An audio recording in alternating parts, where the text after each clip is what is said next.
नीलम मिश्रा जी, मध्य प्रदेश झांसी से। राधे राधे महाराज जी, राधे राधे।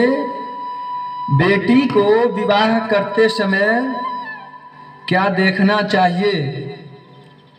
भैया, सबसे पहले अगर आप अपने बेटी का अर्थात आप अपने पुत्री का अगर आप विवाह करने के लिए कोई लड़के ढूंढ रहे हैं तो सबसे पहले आप ध्यान दीजिए कि जो आपकी पुत्री है, बात थोड़ी कड़वी है लेकिन सत्य है, सुनिएगा।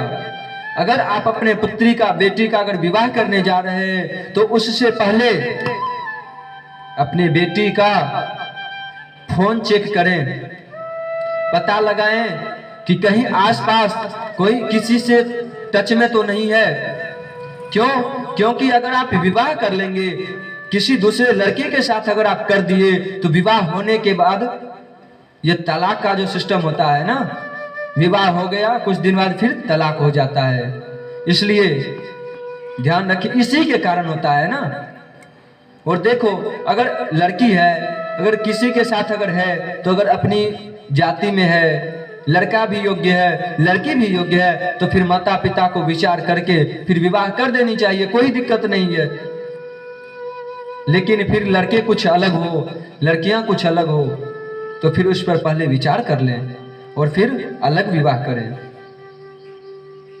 और इसके आगे अगर ये यहां तक लड़की सही है, कुछ नहीं है, तो फिर अगर आप विवाह के लिए लड़के ढूंढने जा रहे हैं तो सबसे पहले ये देखिए कि लड़का गजेरी तो नहीं है, शराबी तो नहीं है, जुएरी तो नहीं है। ये सब का पहले पता कर लीजिए, उसके बाद फिर विवाह कीजिए। नहीं तो विवाह के बाद रोने को नहीं बैठ जाना मेरी माँ। विवाह से पहले ही सब कुछ देख लेना, सब कुछ पता लगा लेना। नहीं कहा जाता है जोश में होश मत खोना चाहिए। हमें यह जोश है कि हमें यहां से वहां तक दौड़ना है तो हम इस जोश पे यहां से वहां तक दौड़ने को ठान लेते हैं, लेकिन फिर हार मान के बैठ जाते हैं, होश खो देते हैं कि अरे अब तो हमसे नहीं दौड़ा जाएगा। कोई काम करने के लिए हम ये ठान लेते हैं, किस चीज पे? हमारे अंदर साहस होता है, हम इस साहस पे तान देते हैं, लेकिन फिर हम पीछे हट जाते हैं, नहीं हो पाएगा। इसलिए सबसे पहले आप ध्यान दें कि पता लगाएं सबसे पहले विवाह से पहले कि लड़का कैसा है, किसके साथ इसका उठना बैठना है, किसके बीच में ये बैठता है, और लड़का कुछ पैसे वैसे कमाता है या फिर ऐसे ही चोर उचक्के तो नहीं है।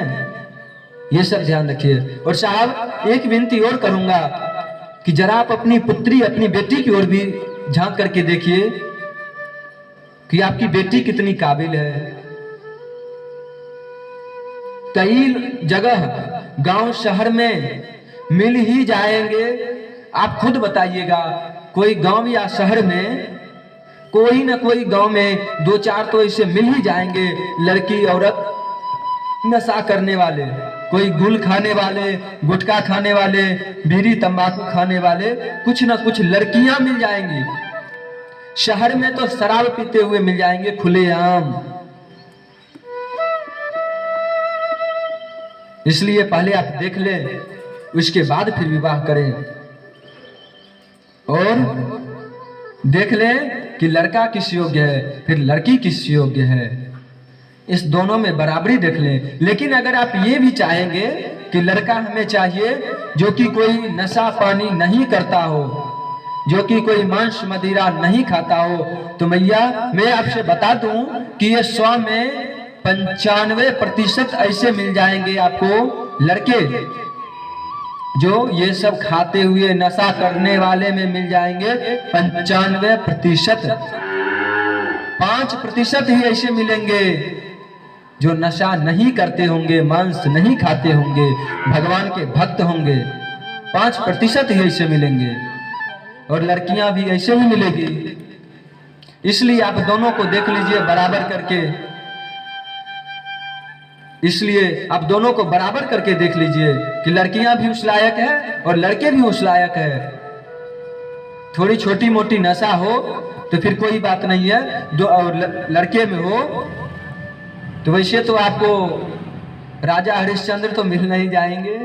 इसलिए जैसा है वैसा में लड़का और लड़की को उस योग्य देख करके फिर विवाह कर देना चाहिए।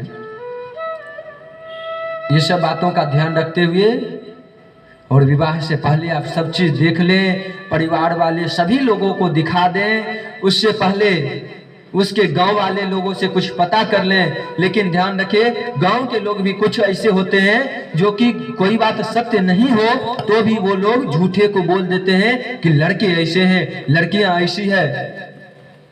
इसलिए ये बात का भी ख्याल रखें और उसके बाद का फिर जो भी कार्य हो विवाह का सब पहले, और दहेज का भी पहले पक्का कर लें कि हाँ इतना देना है। नहीं तो कई जगह देखते हैं साहब, मंडप पे जब शादी हो जाए ना उसके बाद देखते हैं कि ससुर जी आपने इतने का जो ये दहेज का जो किया था वो उतने पहले दहेज दीजिए। वो मंडप पे दहेज का जो मांग करने वाले होते हैं ना, इसलिए पहले ही आप सब चीज का तय कर लीजिए, उसके बाद फिर विवाह करें।